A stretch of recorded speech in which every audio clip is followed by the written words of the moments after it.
What we got going on here?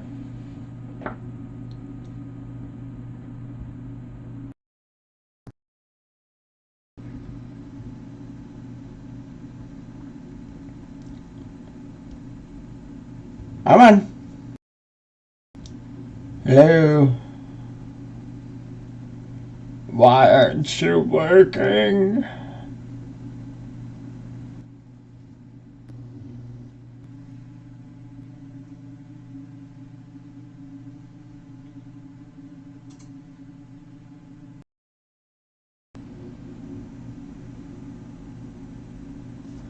Alrighty. How the hell is everybody? Everybody doing good? I hope so. We are one more sleep away from Monday night. And so, with that said, today we're going to be doing a little bit something different here. Over the next couple of streams, it is going to be at random. And I'm not the one who's going to choose it. I am going to let TJ choose it for the streams. And this works. So, welcome to my farm out here in Midwest Horizons. We just getting into harvest season, and this is in particular one of, quite frankly, I think one of my favorite builds, even though it did not take long to do. The reason why I say that is because this map in particular, this is the one that started it all. Back in FS9. So, when I was playing FS17, I didn't know much about this whole YouTube thing, and I didn't really think much of it at the time. And so, as we not grew out, but as we drifted into team, that's when I started to come around to this YouTube thing, and this very spot, and besides that shed and that garage,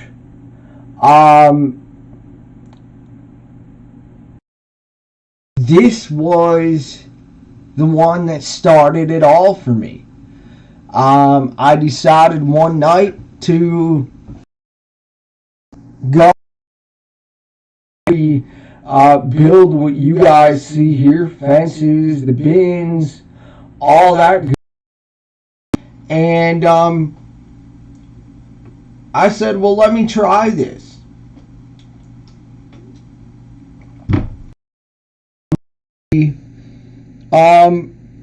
What in the world we got going on here? And so, as 19 went on, that's really when the started for, in particular, social media. And of course, a cesspool social media is, and well, then I decided and and let's take a little break. But that's besides the point. Today we are in FS20.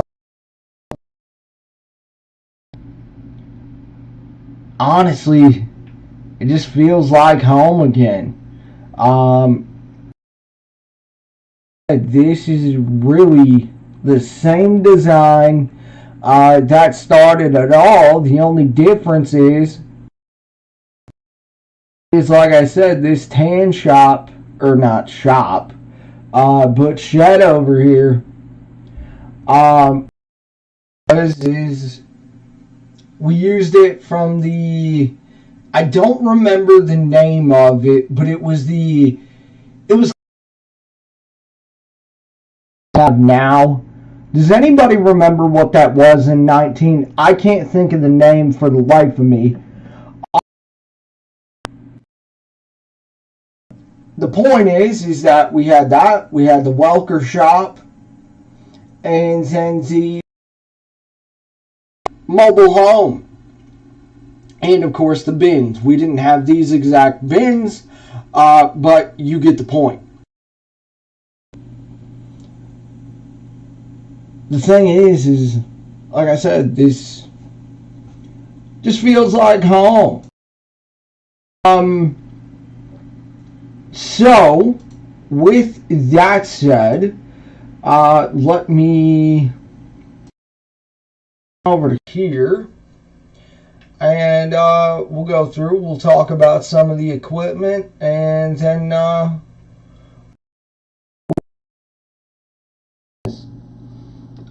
if you guys have not checked it out yet, make sure you guys do. Shorts on the channel as well, so make sure you guys go and check Sung Heroes in the wide receiver room with numbers, and then we got an update on Frank. So we'll get into that. Lots of stuff to go after here today. We are different. It is going to be just NFL picks this week.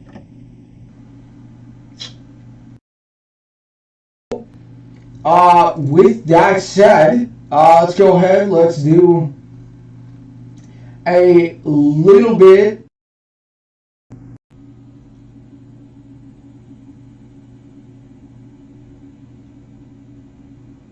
Let's go ahead and little bit of an equipment tour. We'll talk about that, and then I think we're going to get the old case over there and the Gleaner ready to roll on some beans. So of course, good old yes sir, love that truck. Shout out Diesel as well. Been waiting to rock this on a series. I'm buying a little bit. 2388, yes sir. And then of course we have got the Kubota here as well, the M7, which is going to run the auger. And then over here in this one, got the grain truck and the Gleaner ready to roll. And then, as you can see in the garage, we have another Diesel Division Customs pickup.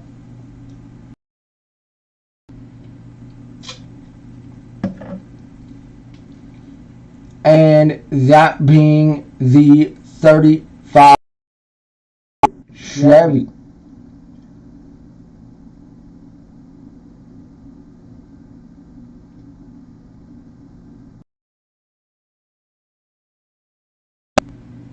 Pretty smaxy. No, no, no, No. You don't get to close. It's ridiculous, but okay. So, guys, so I reckon haven't used the old Glen. So, so with that said, it is about 10:30 this morning, so I reckon we will go ahead and we will stuff moved out, and then we'll go ahead and we will hop right into the old picks. And up this week, we're going to do a little just NFL picks, see how this goes, and if y'all like it, then we will go from there and see what in the world we can do from there. Alright, so there's that.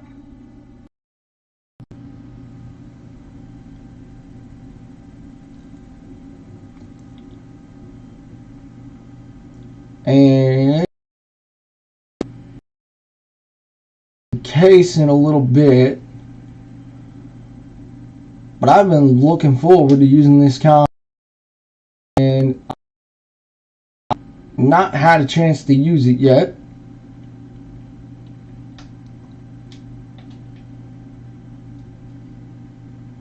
So we will end up using this bad boy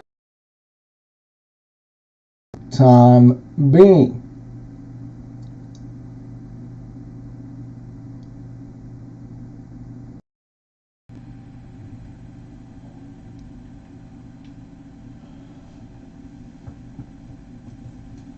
But if you guys want, make sure you guys click or just leave me a comment. It's always appreciated more than you guys know.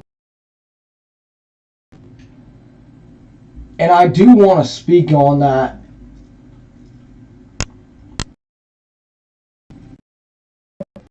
Real quick. I'm not one that's gonna shove it down your throat per se.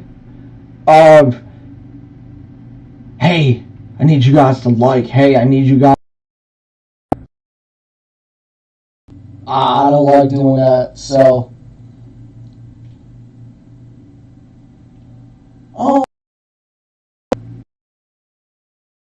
set up.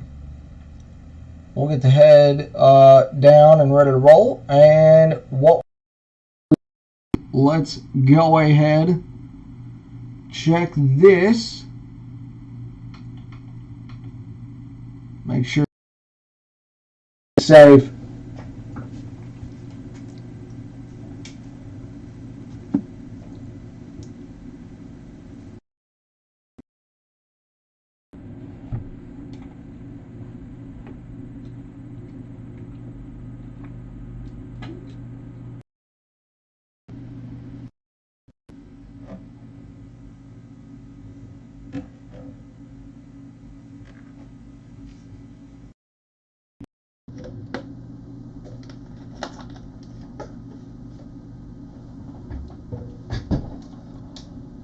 Okay. And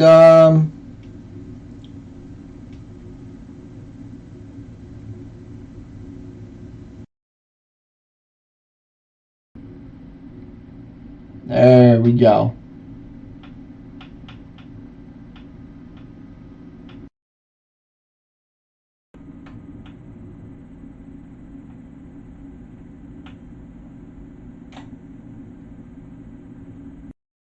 About, let's go 7, and we will go ahead and get into these beans here. So with that said, let's go to this week's selections. We'll go through each game. We'll do TJ and I's selections, and then we'll talk about how we are.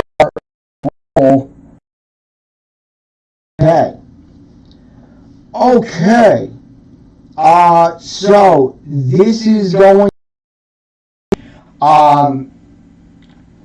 a game that I'm going to keep my eyes on, especially fan, specifically because I have a name for you that I'm going to talk about a little bit later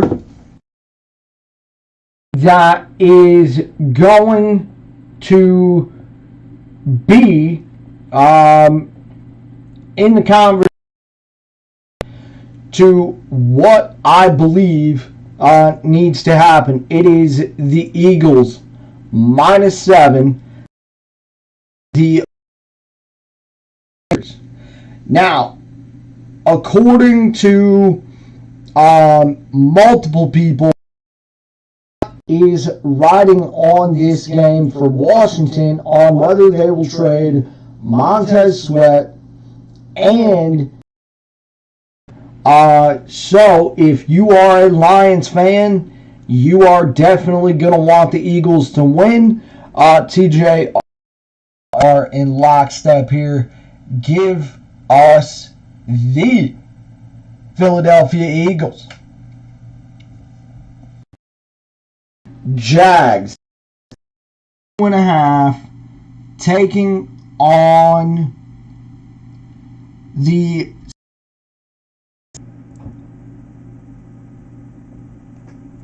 as many of us saw Trevor Lawrence's comments this week. A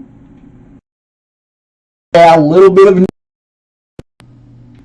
you don't want to disrespect Pittsburgh and the terrible towels. Yeah, you can give me the Steelers. Marlon as an underdog is a beast. Go ahead. Give me the Steelers. TJ says, no way. Give him the Jags and Trevor Lawrence. Then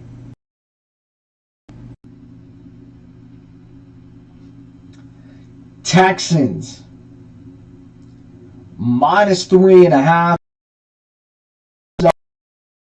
This is probably going to be an interesting game regarding the Panthers, regarding Bryce Young and CJ Stroud.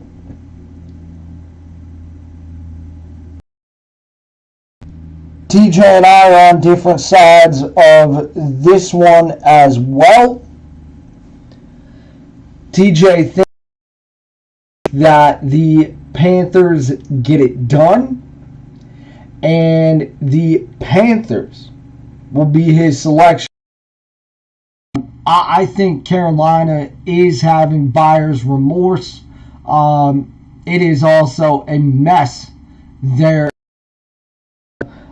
Give me the Texans.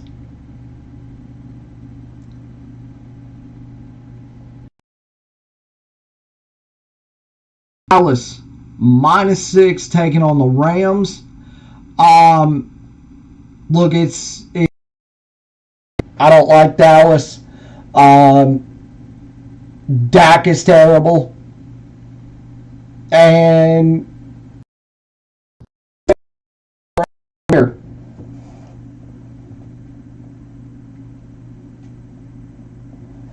TJ's on the say that Dallas is an okay team, but go ahead and give him.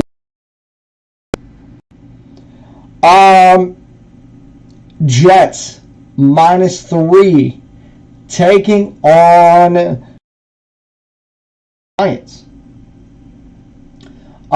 This is going to be an interesting one because they're on this game, and obviously, if you listen to WFAN, a lot has been going on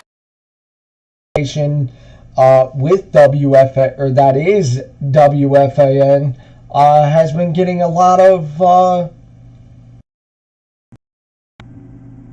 And I'm not here to tell you rightfully so or wrongfully so. I have my own, but maybe in a different segment, we will go ahead and get a little work.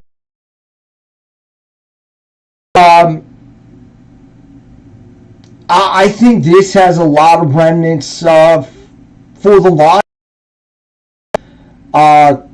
because the thing is that we need to see Robert Salah off of the bye week. We need to see what Zach Wilson looks like. Zach Wilson under some scrutiny as of late as well.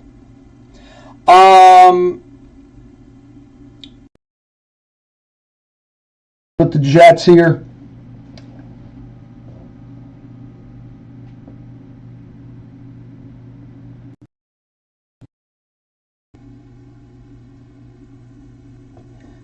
TJ is going to take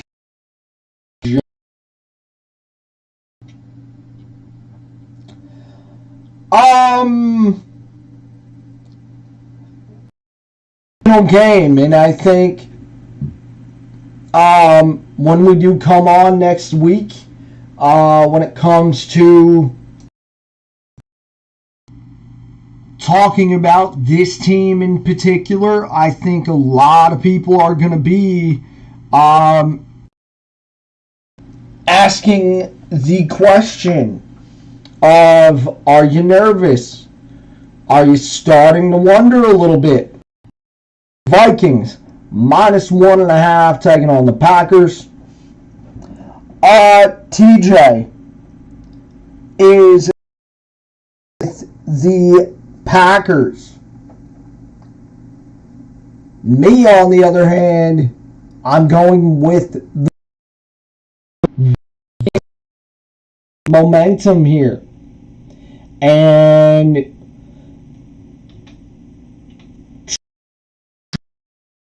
this is more about what comes into next week.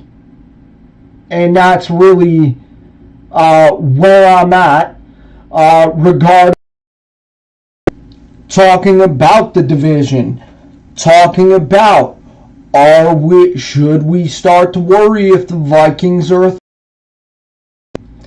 So let's roll with the Vikings. TJ's on the other side and getting the Packers. Lose, because who doesn't? The fact of the matter is that, yeah, I think we do need to start having a conversation as to where we're at here.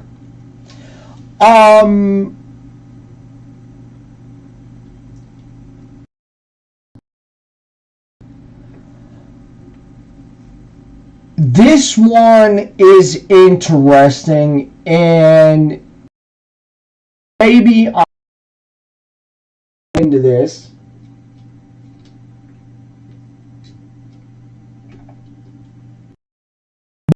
A very interesting story brewing here. What I understand if I am a Niners fan is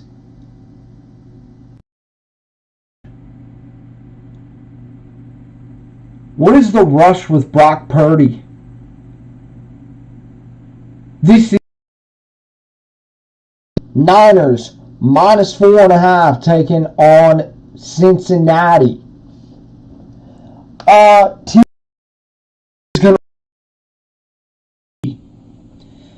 Now, based on what I just said, I through Friday and Saturday debating on how I was going to get into this pick, and I don't really know how this but I need to understand what the rush is with Brock Purdy, because man, what are we doing here? This seems like an interesting story brewing, as this is getting very interesting. I mean, the guy was rushed through concussion. I don't know. I think this one is primarily very interesting. But this is a game I'm going to watch, because this is a game that is going to Lions. The fact of the matter is, give me Cincinnati. Cincinnati has got the momentum. Niners on a little bit of a downswing. And I don't know, man. This Brock Purdy story, I think, is only the beginning. So, give me plus the 4.5. Ah, yes. The snow game. Kansas City minus 7.5, taking on the Denver. TJ and I are in lockstep here with Kansas City.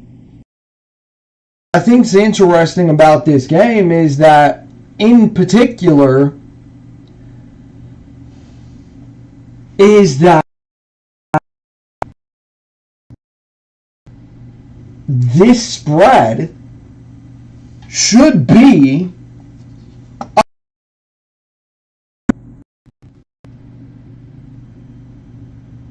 it's the Kansas City Chiefs. And win. What are we doing here? So we are in lockstep there, and we will be in lockstep here. I don't care if it is by 1 or Lions minus 7.5 taking on Las Vegas. Jimmy G is back, and this seems like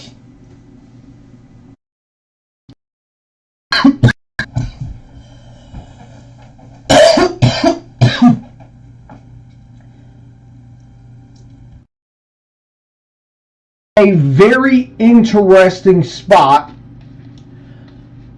regarding both teams. You've got reports coming out this weekend that they lose this game. And then, of course, you have the coming off the whooping that was versus And I think it's interesting. I really do. This is where it's interesting. Are in lockstep regarding the Leos bounce back spot on national TV. Lazy opinions go away, and the bye week at 6-2, and let's get it. Those elections.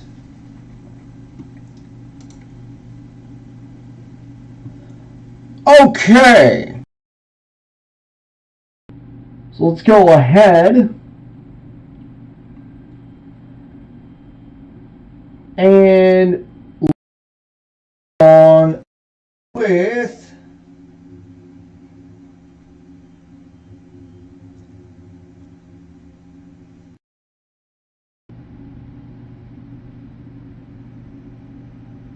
the rest here, as there is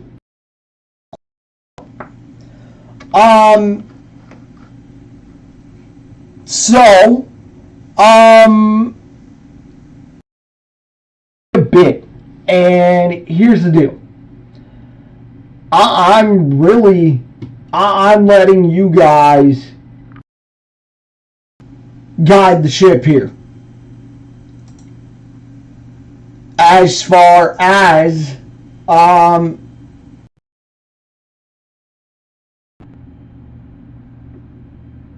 and for me, look, it's very, very. We can talk about the Aiden Hutchinson comments, which I do want to get in. This is going to be Lion-centric. There is quite a few updates regarding the Michigan football. I have a couple questions regarding that. But let's get this. Quite frankly, I don't have much time for it. I don't really care, to be quite honest with you, because it is a clown show. And what I mean by that is that it is Michigan State football. And what I want to know how bad this is going to get. How bad does it get from here? Yeah.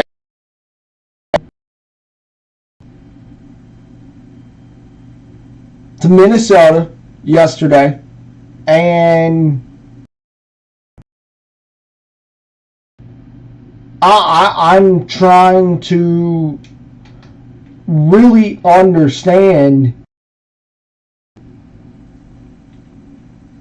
where we're at here. If you're a Michigan State fan, I want to hear from you. From you on the fact of how bad does it get from here? Because in my opinion,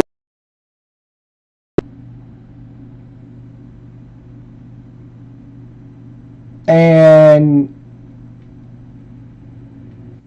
it certainly seems like possibly it could continue to get worse.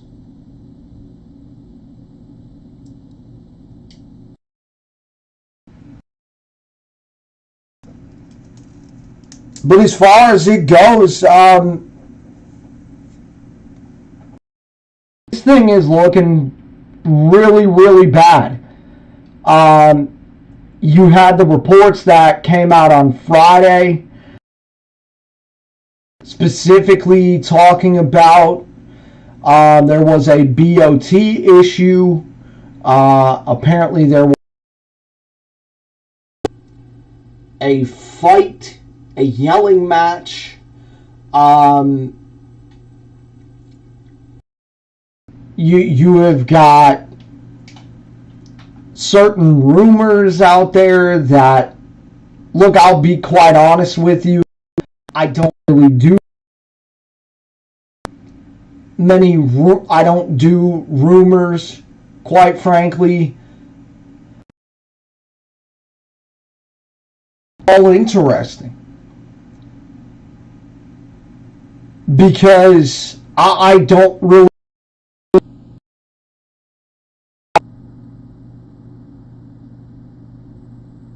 how you can care at this point.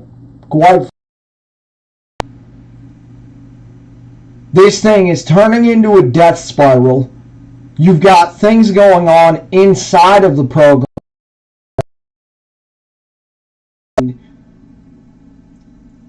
You've got this coaching search going on.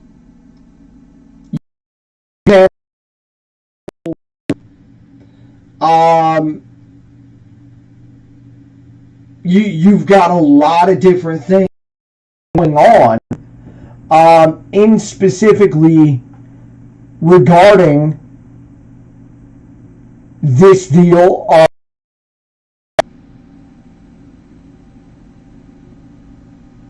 this program.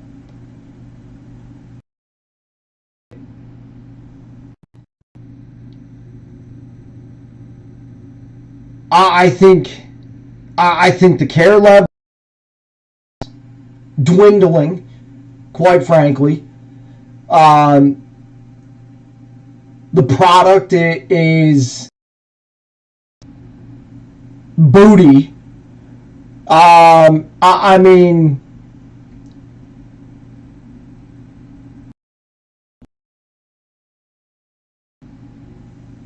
so I want to know where you're at with it. And again, this to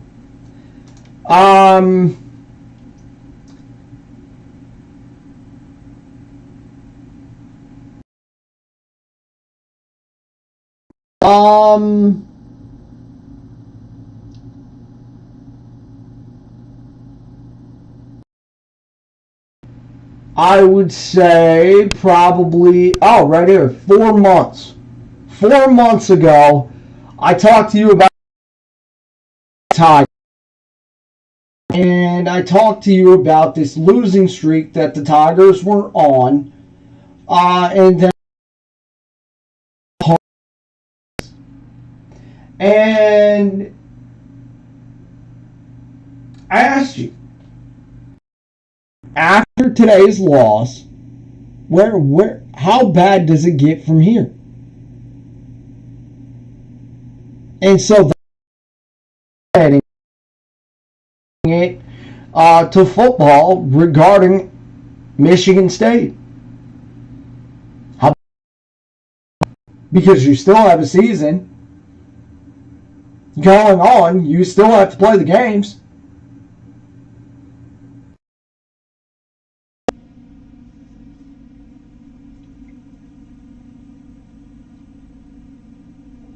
I need to know where.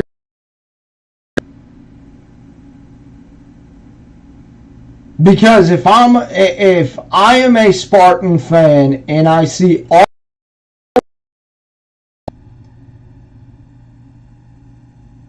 I gotta be honest with you, I might be looking for a B team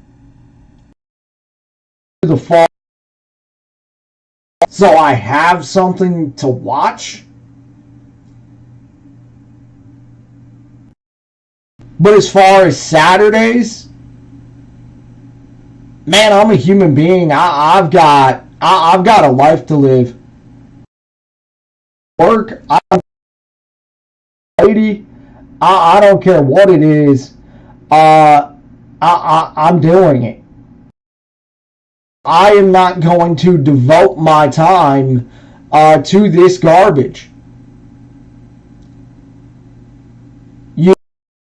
EOT, who is apparently fighting, you have got all of these different things going on, and I gotta be honest with you, I don't really know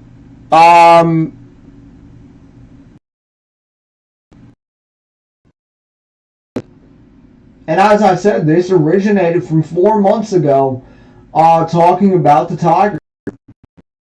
And I said it straight up. It starts with Hinch.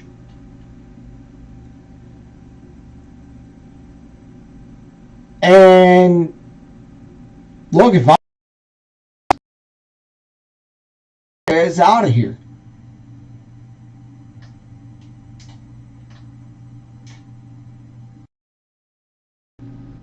I do not think Harlan Barnett is head coach material.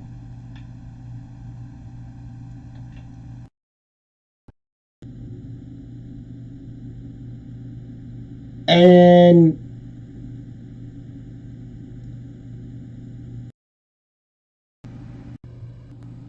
either way, I think you can make the case this is going to be one of the hottest seats in 24. Coach, you've got people fighting from within on who the head coach should be.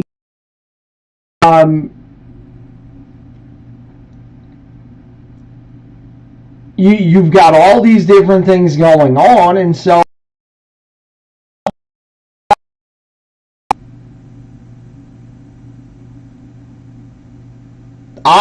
to be quite honest with you, that's what I see.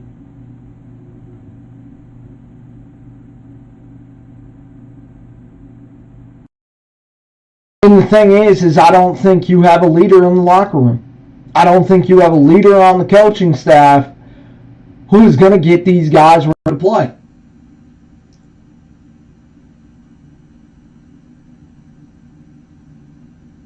So how bad does it get?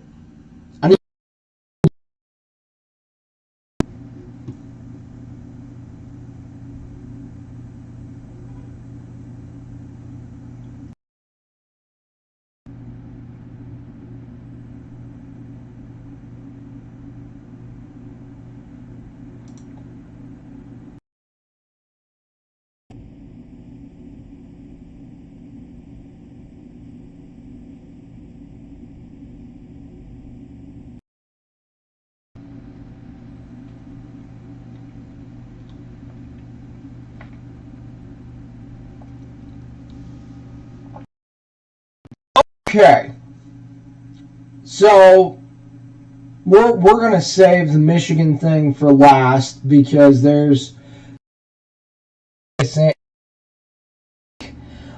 quite a bit of time and really go through and talk about it.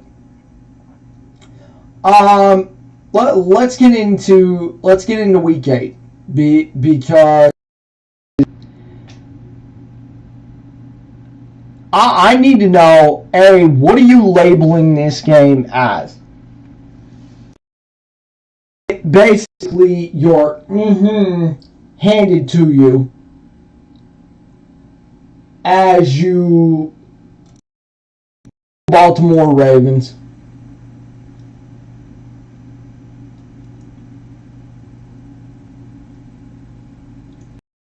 This infighting with JMO.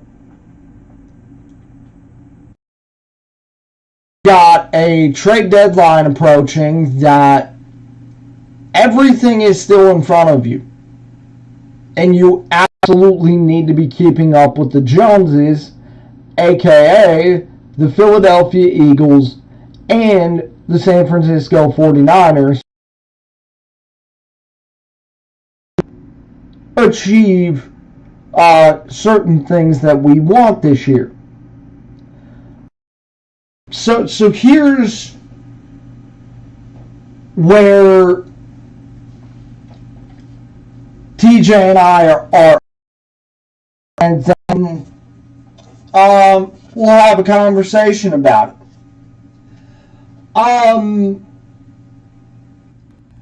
Me, Well, actually, for TJ, let's start with TJ, and then we will get into me.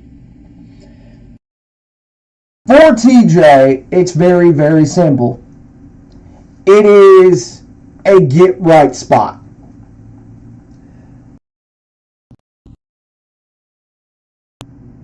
With everything that has gone on this week, this is a must win. This is a must win spot. A.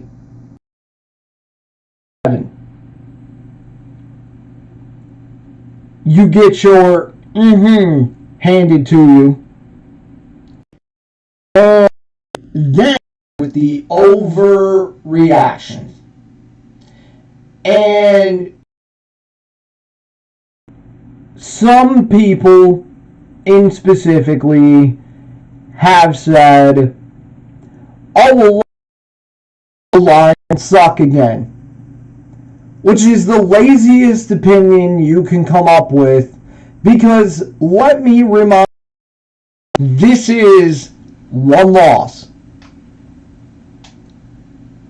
One loss, guys. One loss.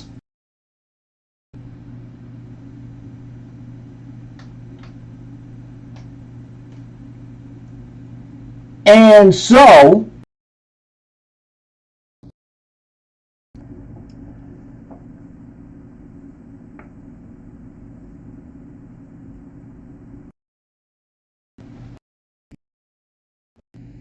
with that, you have of the fan base getting on that lazy media train. SOL, blah, blah, blah. As I said, very lazy opinion, because this is a damn good football team. The fact of the matter is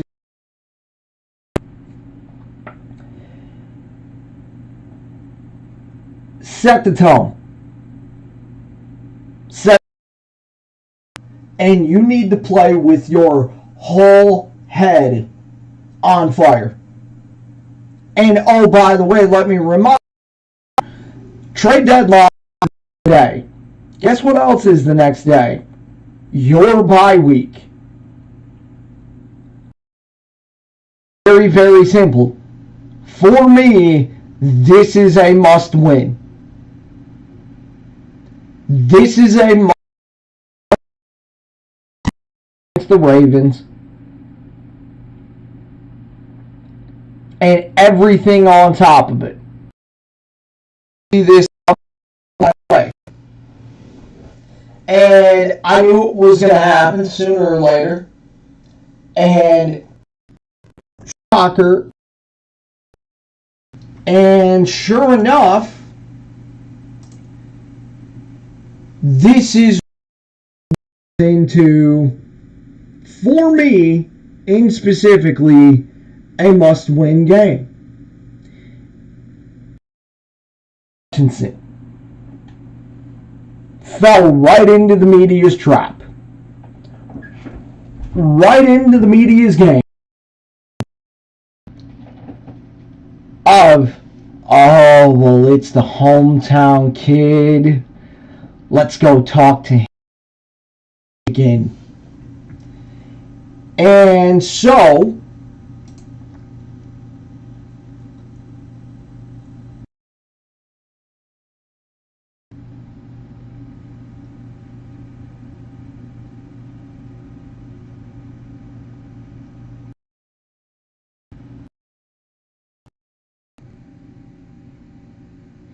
Aiden was asked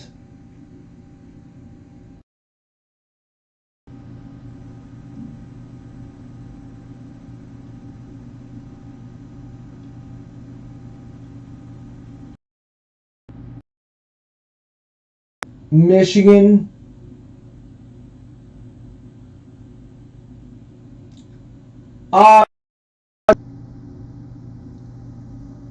And sure enough, Aiden fell right into the media's game. They're coming at Michigan when Michigan's got a shot to win the national championship this year. Time will pass and people will forget about it and move on once we're the quote. He also talked about that sign stealing happens in college football. He also talked about that other teams their signs. So not only did you fall into the media's, you also decided that you were going to throw yourself down a flight of stairs. Let me tell you, I hate to even use these words, but the fact of the matter is, this is very much a word that Lions fans. But the fact of the matter is that with this said word, it was used a lot last week, and comments. It's the same thing here. And here's what because the fact of the matter is that I am going to shred these quotes after this. In the draft, I was the first one telling you, guys, if Aiden is there at number 2, you take him. I argue Penei Sewell. Penei Sewell is a cornerstone piece of this franchise. Guys, it's the same thing with Aiden Hutchinson. As very, very well know, I love Aiden. Aiden is obviously one of my favorite players, and I love the kid's motor. I love what the kid brings to this franchise. I love the fact that it's the getting to stay in the state that he was born in and getting to be a part of this franchise, being a part of the turnaround for said franchise. Now, let's get into this. Quote, they're coming at Michigan when Michigan has got a shot to win the close quote. Okay. Well, A, these comments are asinine. Absolutely asinine. Because here's the deal, Aiden. No, they're not coming at a shot to win the national title this year. The fact of the matter is that your head coach has poked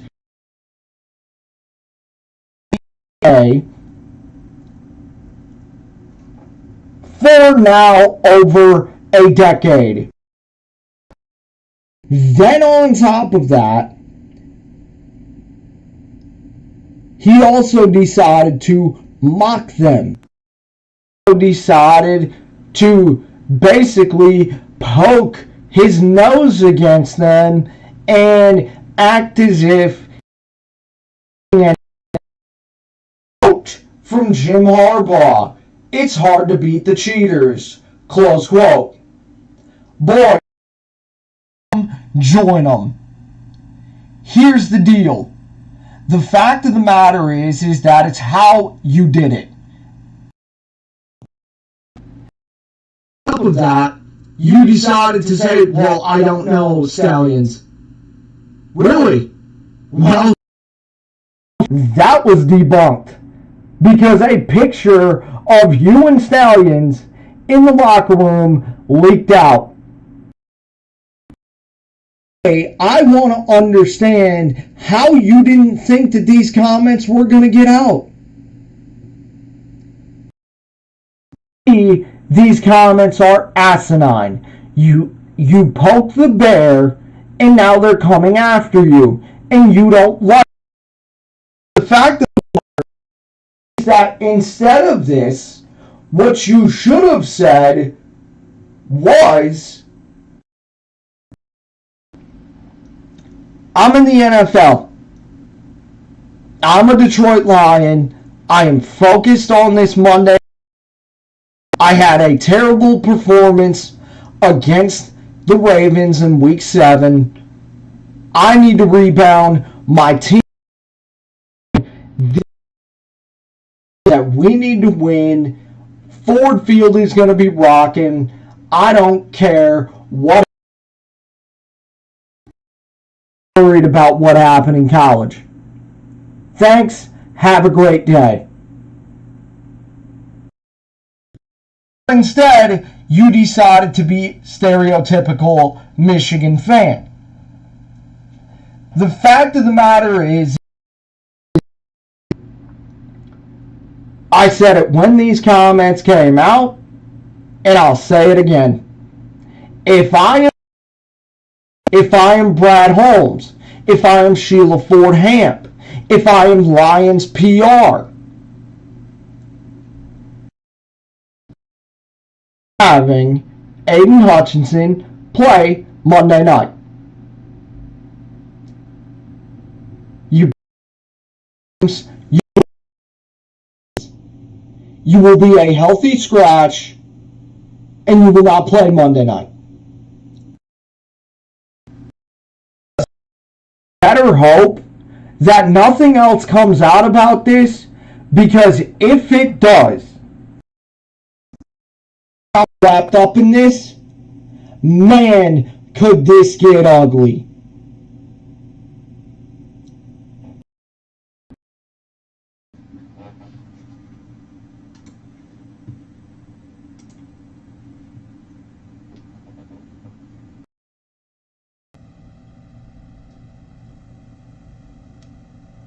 You're on national TV Monday night. Team. You have questions about that 3-letter word. You have questions about fraudulent. Questions about AG, Ben Johnson, Jared Goff, and Jameson Williams. The fact of the matter is,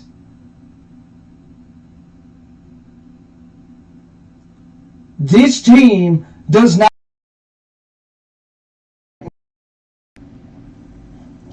as far as this Michigan scandal goes. And I give you the difference. And I'm paraphrasing, but CJ Stroud was out this week. In the fact of that, the Michigan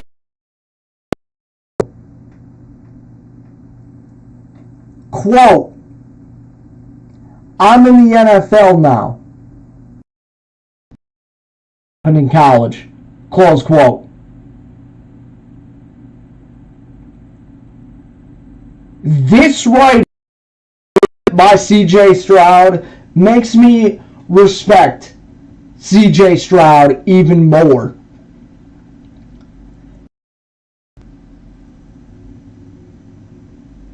And guys, here's the deal.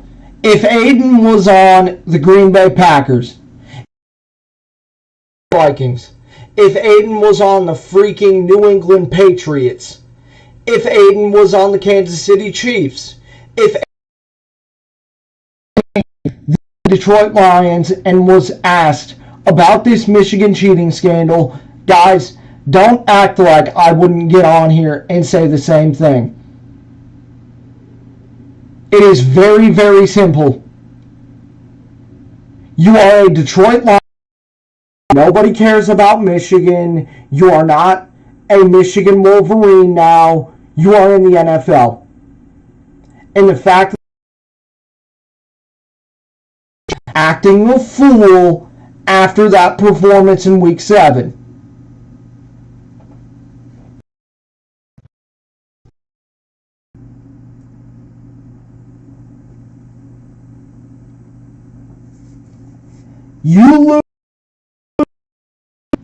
You send the fan base into a full panic mode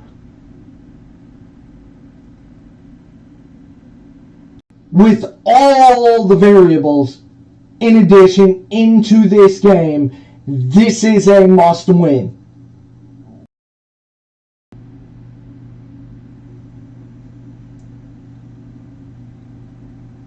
Now, if I may, everything is still in front of you. Everything that we can dream of is still in front of you. You have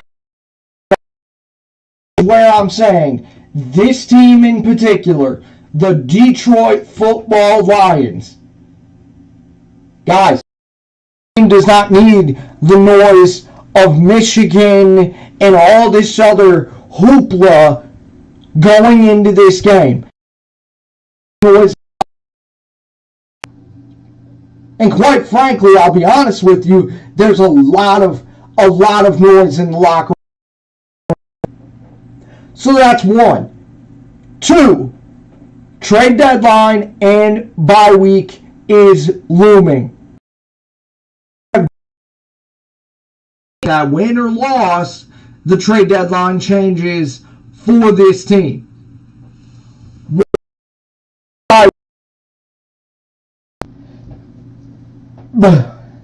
In any way, shape, or form is standing pat. Because very, very simply, here is the deal. I am not going to sit here and listen to this team sell this fan base a bunch of garbage. We're going to settle for the division. We're not going to keep up with the Joneses. No.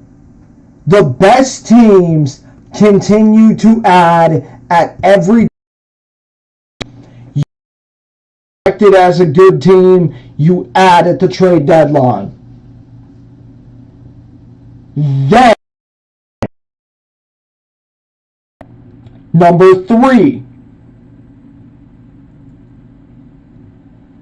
it comes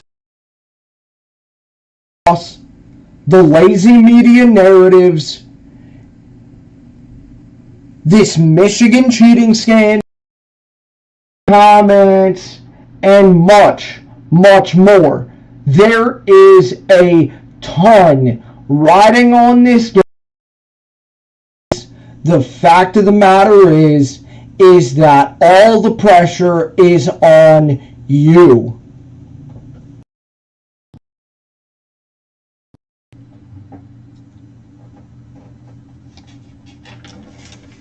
Okay, so I have narrowed it down to 2. Out of the 4 needs I see from this football team, I need to know out of which 2 do you guys we need the most out of. Exterior/interior pass rush,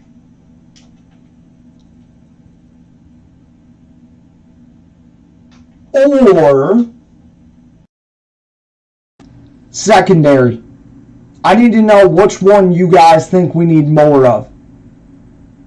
For me, it is very, very. I think where we are at right now, I think teams are going to use the tape from to play with you. And I think you need interior. I've said this before, and I will say it again. Guys, Aiden Hutchinson can Aiden Hutchinson needs a buddy either on the other side of the defensive line, or he needs, in specifically, a guy that is on the inside of the quarterback and collapse the pocket. You also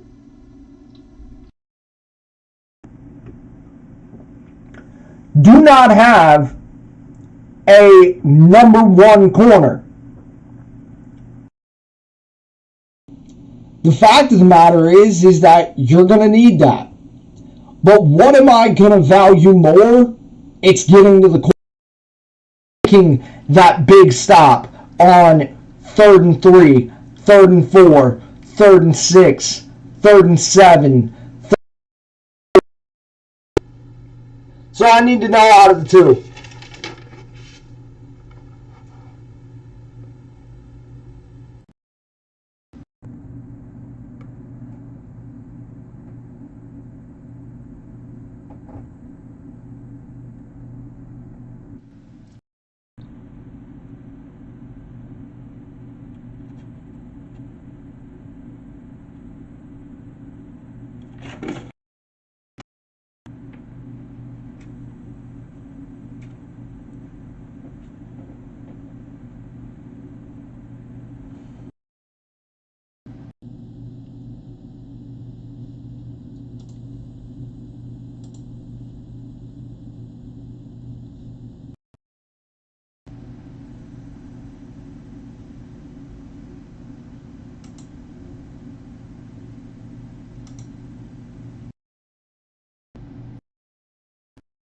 Okay, so let's get into this.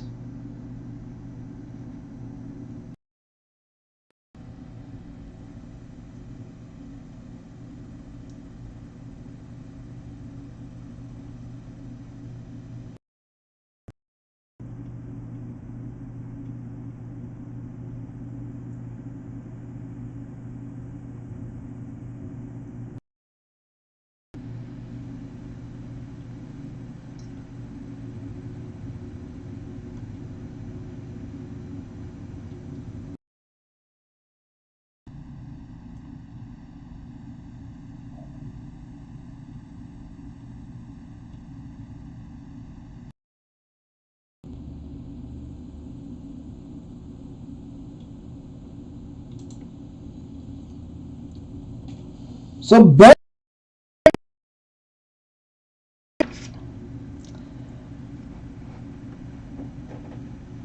had a quotable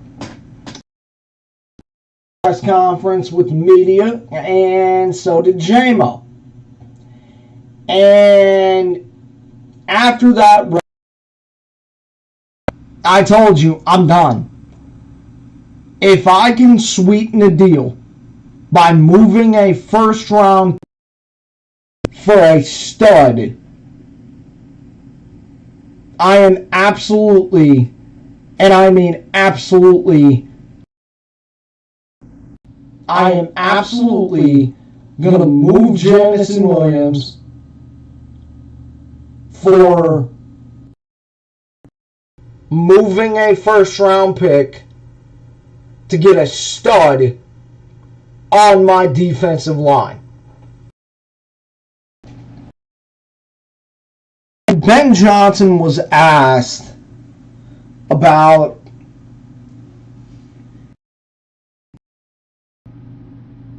deal of, well, what is the deal? And what I thought he said was very telling, and I also thought was very interesting, because he said time on task. Well, I need to know what it says, because you don't hear that with Josh Reynolds. That was Sam Laporta. You don't hear that with Amon-Ra St. Brown.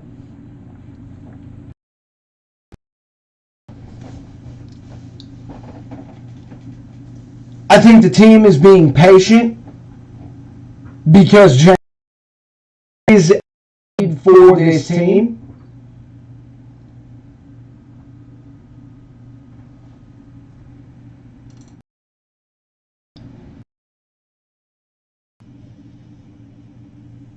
But the tone when they speak about James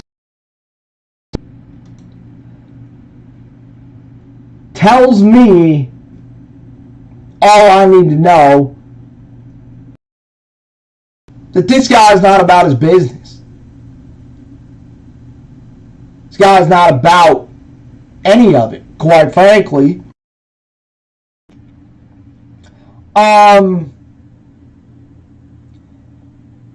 It tells me that with their tone, they do talk about JMO versus other players. It just tells me the verbiage is a lot different. It tells me that the team is not elated with Jamison Williams.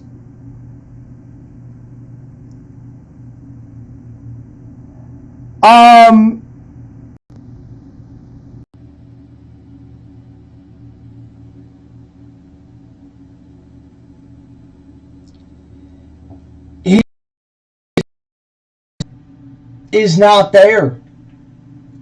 And it is diminishing with each game that he has, drop after drop.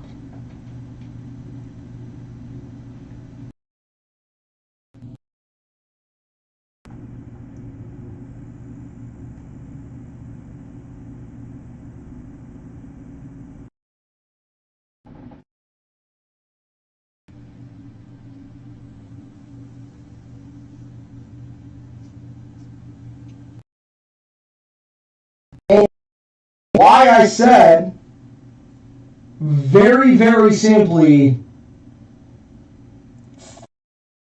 in specifically, guys, if I have a chance to sweeten a deal for a stud,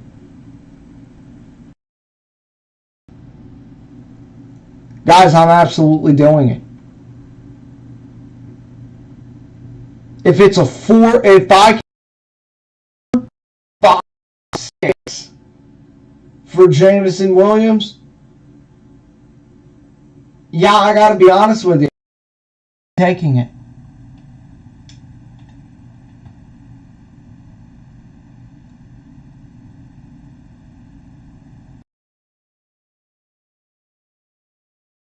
Alrighty, so let's go ahead. We'll get this topped off. And then I think we'll finally be able to fire up the old bins.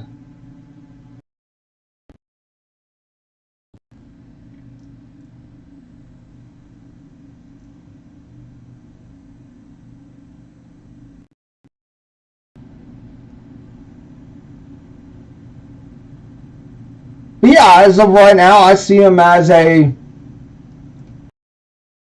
deal. I really do.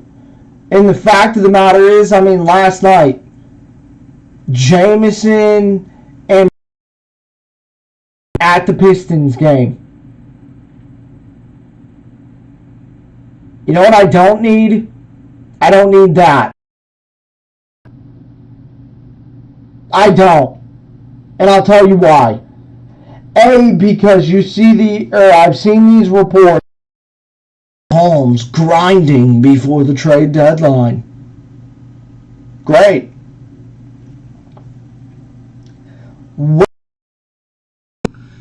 JMO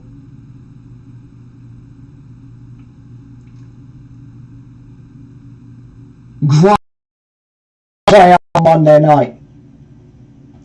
Where's that report?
Okay, let's get a save.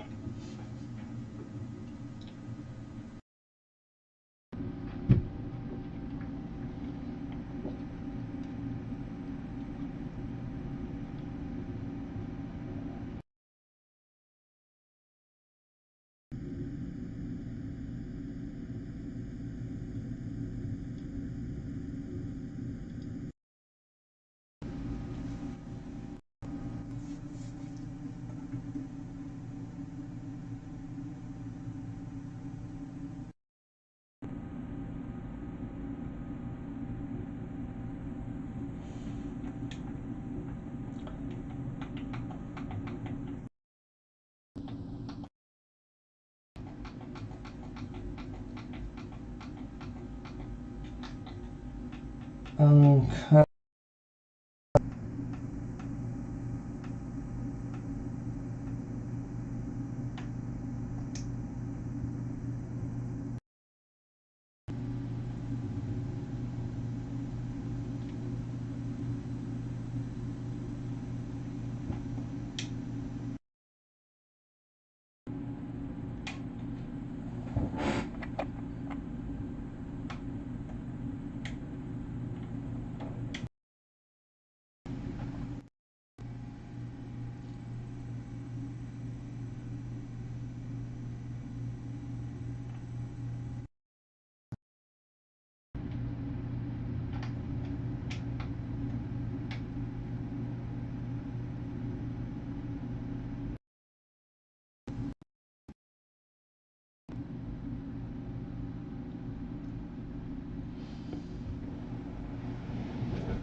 All right. Check on that.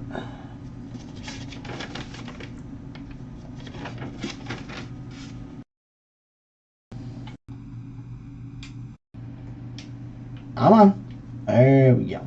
All right.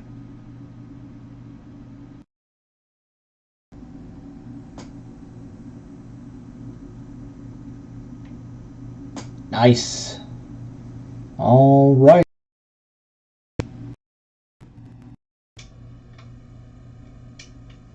Now we can turn that off.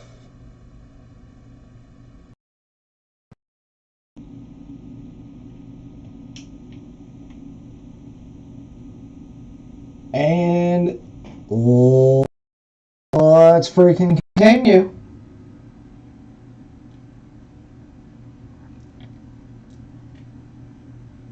And then things on JMO. I mean, guys, this babysit, and you know what I'm getting really tired of, quite frankly? Reps. Guys, Sam Laporta is a rookie. Here, reps. Oh, well, Goff needs to adjust to JMO. No, he doesn't. Oh, well, JMO is too fast. Right.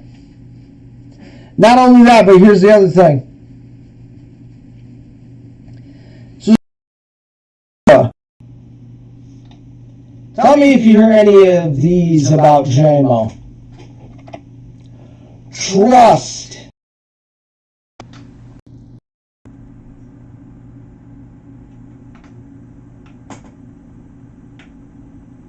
Dependability. Where he's supposed to be.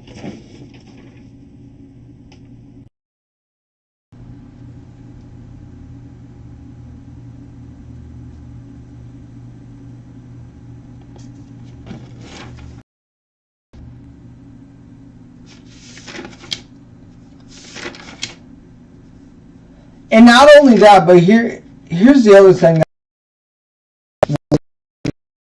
Comments, right? Talking about Michigan. Here's what I would like to understand. Well, what's the win with Aiden? So what? Michigan fans can get their rocks off? Is that the win? Win.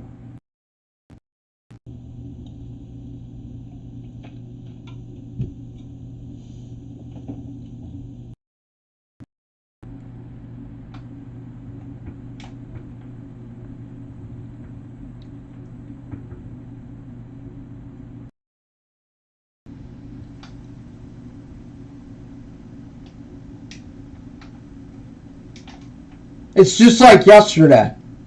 I don't need Desmond on TV talking about this. You went to the school. You're going to be biased. Frankly. Like, that's all there is to it.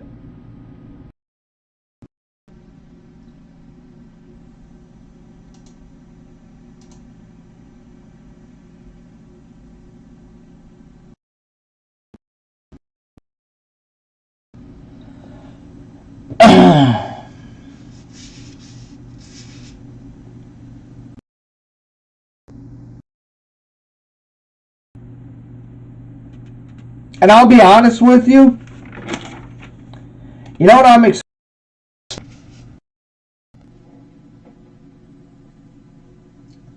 I am expecting this to be like the Jags game.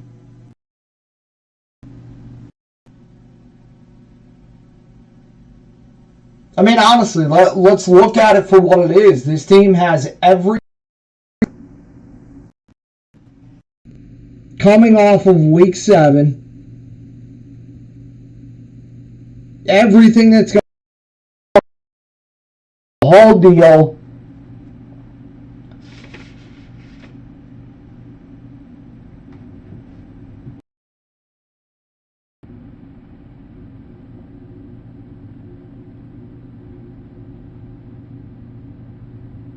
Like, I understand what, quite frankly. If this game turns,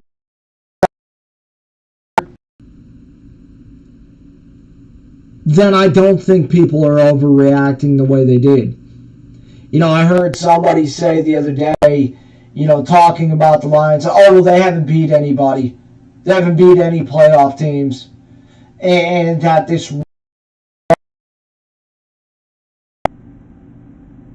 And it's like, do you realize how much of an average fan you sound when you say stuff like that and you have zero evidence to back it up?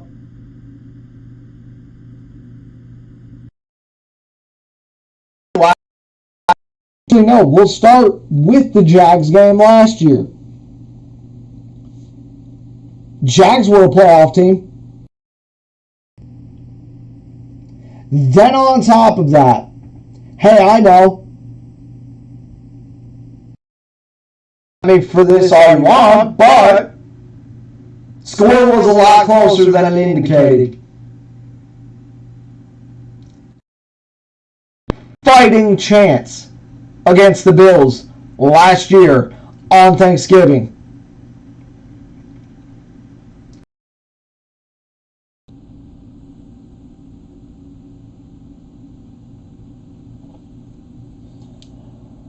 Okay. Let's see here. We have 1, 2, 3 different articles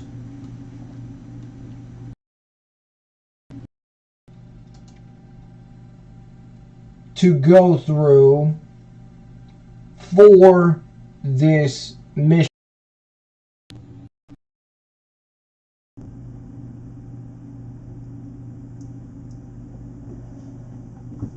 But this is where it gets interesting. And I find it hilarious, quite frankly, because it's all the evidence, window of evidence is coming out. The NCAA was in town. Evidence is just mounting against you for everybody who wants to say, well, this is nothing. It's a hit job. It's this, it's that. Don't take accountability for ourselves. We didn't do anything wrong. Blow it out your low rent ass. Decided to speak on this, and these are asinine comments.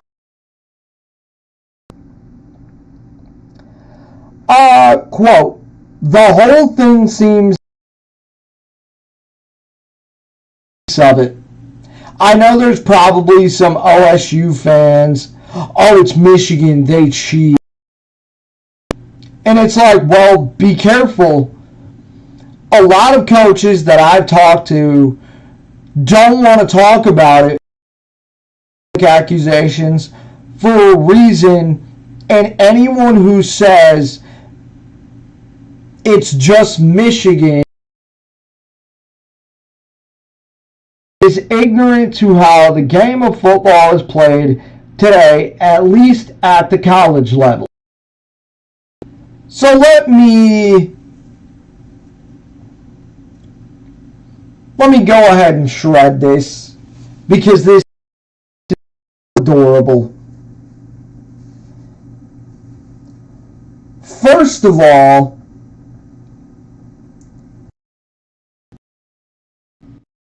it seems fishy, huh? Every bit of it is not fishy.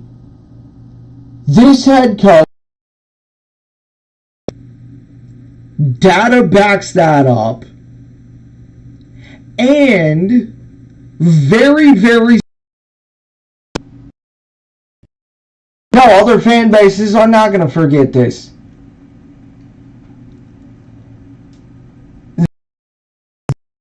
Why would a coach be stupid enough to make a comment publicly? Guys, if everybody was doing it, here's the deal. If everybody, guys, more coaches would get caught. And not only that, but if coaches were going to talk about this, which have been asked in pre-game interviews, post-game interviews, weekly interviews, the fact of the matter is, they're not going to make public accusations, because then all that's going to do is that's going to draw attention to them in their program. Duh!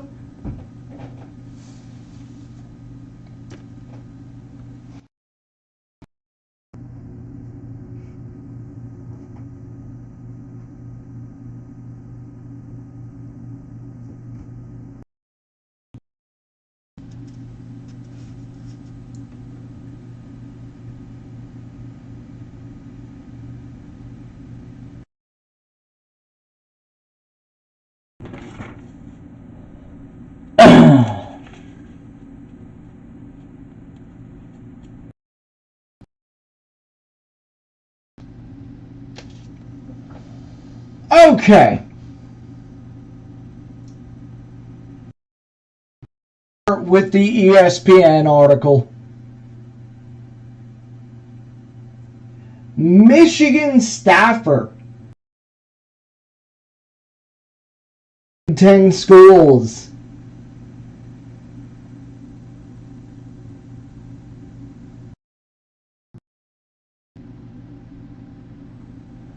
Sources confirmed that Stallions purchased tickets on both sides of the stadium.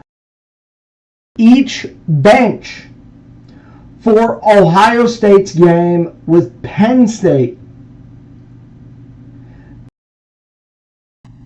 The tickets purchased by Stallions were not used Saturday. Stallions' name emerged publicly in an ESPN Friday.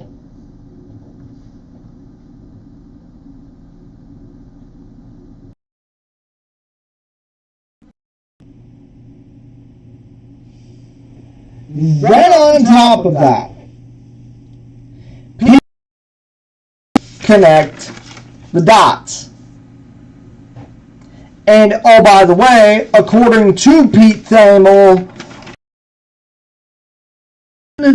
on Thursday that the NCAA was in town.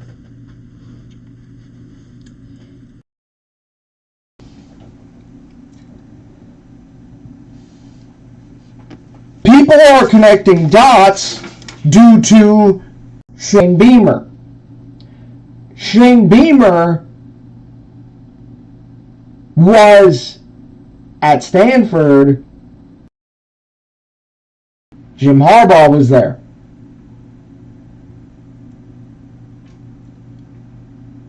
The fact of the matter is, look, throughout all of this, we can sit here and we can say, well, you can say whatever you want.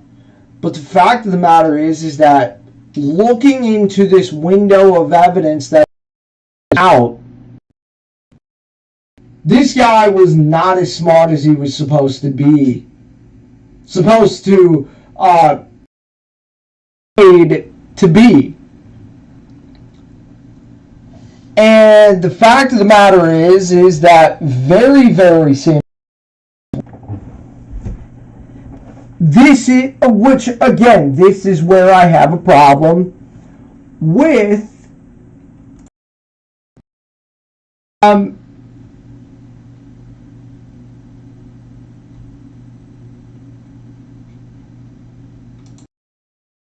Biden's quotables this week.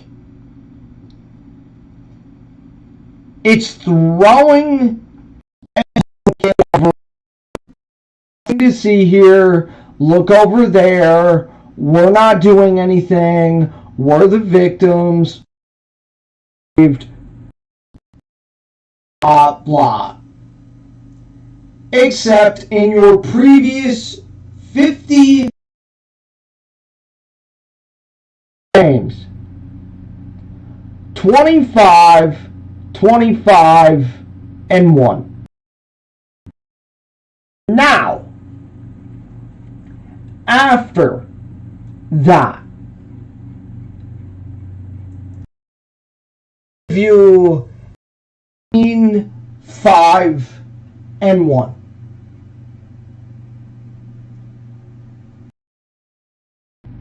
Or 18, 5 and 2. Guys, you have involved, U.S. integrity involved. You have all of these certain things. A fact of that, the FBI is involved with your former offensive coordinator.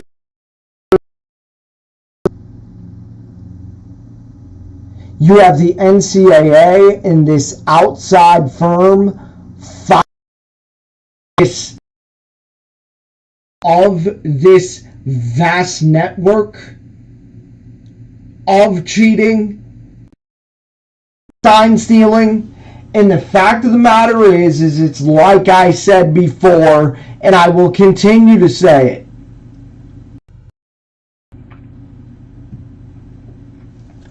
Sign stealing is a part of the game.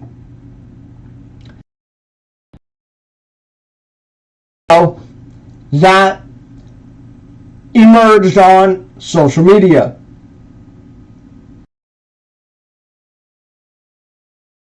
The fact of the matter is that you see Stallions in the video looking across the sideline, and then every single coach, every single player that was on the sideline followed his hand movement. You don't think that's a bit fishy? Oops. Then on top of that,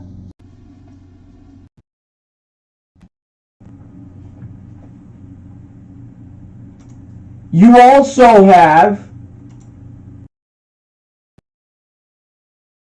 Ross Dellinger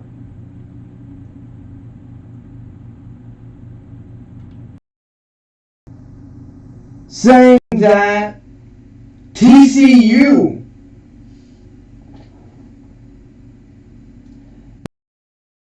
changed many of their play call signals, but also had dummy signals to trick Michigan.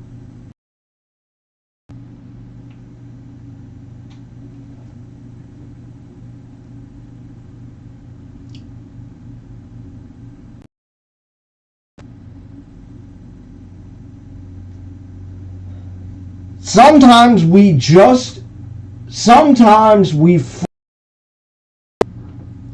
before the snap, said one TCU coach,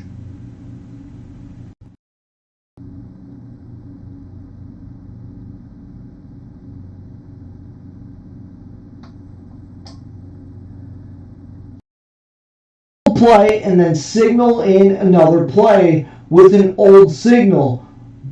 But we told the players to run the original, close quote.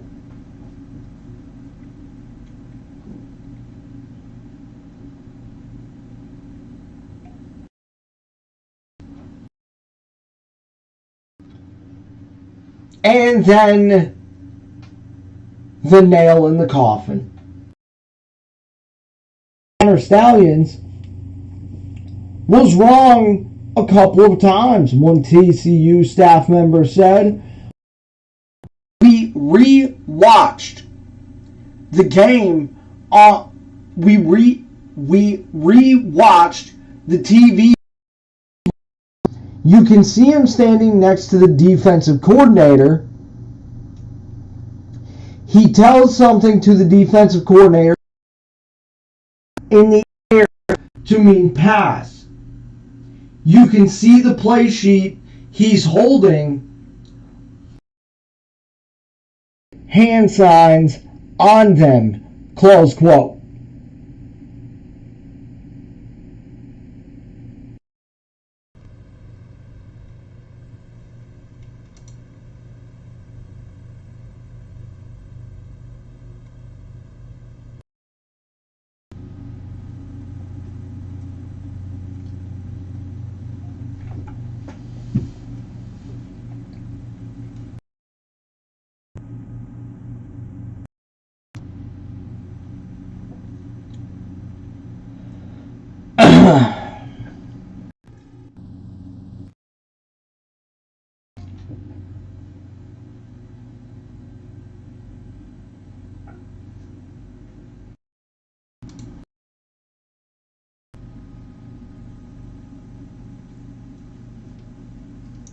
Then we get the Post article.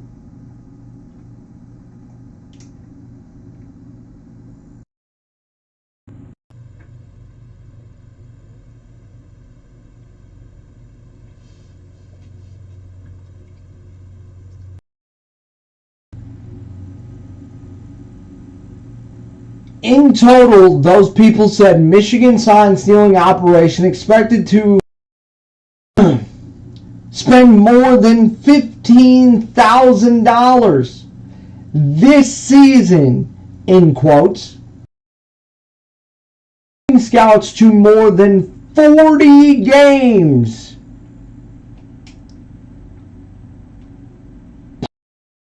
Ten opponents, according to the university's public salary disclosure records.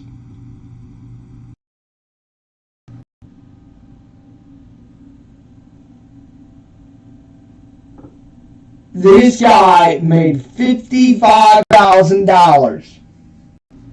You mean to tell me that he was acting alone here? Because I can hear that narrative. He was a lone wolf. Yeah, okay. That's great. I don't believe you.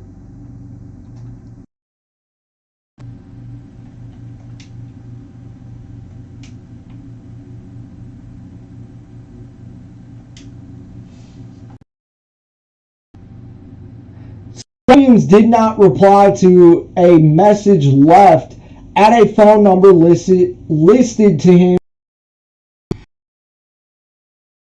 Academy and a captain in the Marine Corps who started working as an analyst. File from January of 2022 published on the website's Here's to Sidelines.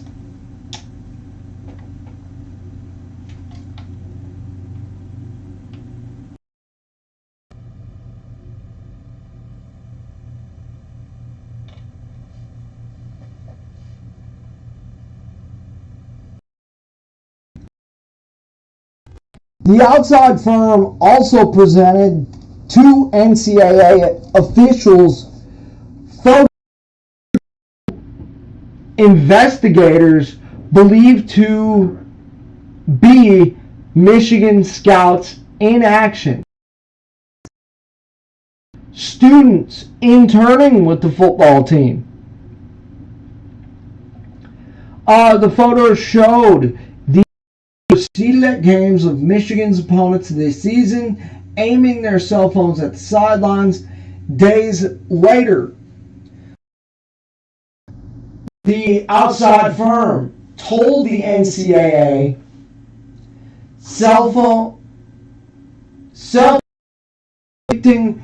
the coaching staffs from these games were uploaded to a computer drive maintained by Stallions, and as well as several other Michigan assistants.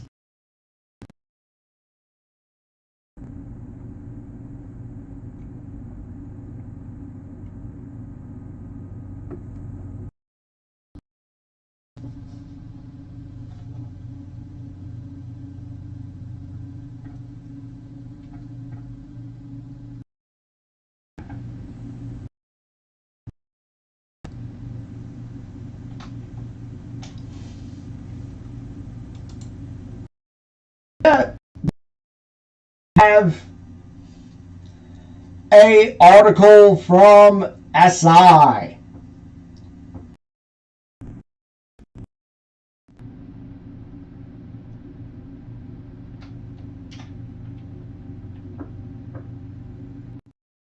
And this one is juicy.